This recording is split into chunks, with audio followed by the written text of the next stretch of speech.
পাবনার ফরিদপুর উপজেলার পংলী ইউনিয়নের রতনপুর উত্তরপাড়া ব্রিজ সংলগ্ন ৮ নম্বর ওয়ার্ডে ভয়াবহ নদী ভাঙন দেখা দিয়েছে। ইতিমধ্যে কয়েকটি বসতঘর নদী গর্ভে বিলীন হয়েছে এবং অন্তত ৬০টি পরিবার চরম ঝুঁকিতে রয়েছে। স্থানীয়দের অভিযোগ, দীর্ঘদিন ধরে ভাঙন চললেও কার্যকর প্রতিরোধ ব্যবস্থা নেওয়া হয়নি। অনেক পরিবার ঘরবাড়ি হারিয়ে মানবেতর জীবনযাপন করছে। এলাকাবাসীর দাবি, দ্রুত টেকসই ভাঙন রোধ ব্যবস্থা ও ক্ষতিগ্রস্তদের পুনর্বাসনের উদ্যোগ নেওয়া হোক। প্রশাসন ও পানি উন্নয়ন বোর্ডের জরুরি হস্তক্ষেপ কামনা করেছেন তারা।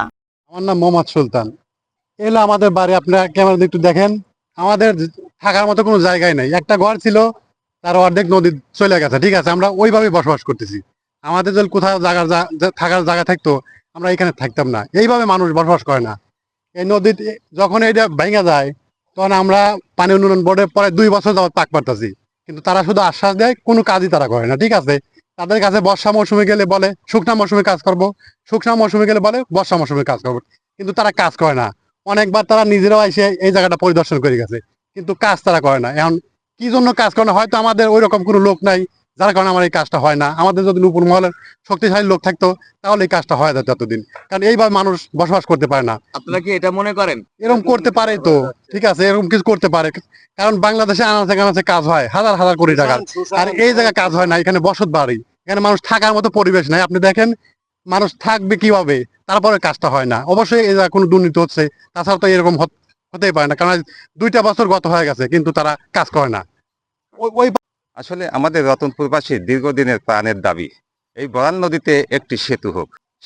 সেই স্বপ্নটা আমাদের পূরণ হয়েছে, কিন্তু দুঃখের বিষয় যে এই নদীর পাড়ের যে মানুষগুলো, তাদের বাস্তুহারা হয়ে গেছে এই ব্রিজ হওয়ার কারণে। এখানে পিছনে দেখছেন, এই ব্রিজটা হওয়ার কারণে, এখানে গর্ত করার কারণে সেই উপরের অংশটুকু ভেঙে গেছে, যার জন্য তাদের কিন্তু থাকার মাথা গোঁজা কিন্তু ঠাঁই নাই। কিন্তু ইতিপূর্বে বিভিন্ন সাংবাদিক সরকারিভাবে এখানে এসেছিল, তারা এখানে দেখে যা এদের আশ্বস্ত করেছিল, এখনো তার কোনো সুরা হয় নাই। এই বিষয়টা বলতে পারবে। হ্যাঁ, আমাকে তুমি বলছে আপনার কাম বস্তায় করবো লাই, ওই থাই কাম করব, ম্যাপ রোড করিয়ে কাজ করিয়ে দেবো। আপনার শুকনোর সময় শুকনোর কাজ করিয়ে দেবো, কিন্তু শুকনো চলে যায়, আবার আসে, আবার আসে, আবার আসে। আপনারা কতবার আমি আবেদন 3বার করছি। আমি আবেদন ডিসি বরাবর করছি, আবেদন টিএনও বরাবর 2বার করছি। আমার কয় সর্বশেষ আবেদন কত তারিখে করা হয়েছে? এই তারিখ আমার মনে নাই, হয়তো আমার কাগজপাতি আছে এখনো আমার কাছে। সে আমি বহুত অবস্থা করছি, এমনকি সপ্তাহে 2 দিন গেছি ওই জায়গায়। আমার খালি আশ্বাসই দিয়ে যাইতেছে, কিন্তু আবার আপনার কাজ কি করে মনে না। হয় যে এই এসি ওই হিন্দু এসি, এই এসি স্যার ওই আমাকে খালি দিন দিয়ে যায়, কিন্তু কাজ করে না। খালি কয় উপরতেন বাজে টানা লাগবে, ই করা লাগবে, ও করা লাগবে, অমুক করা লাগবে।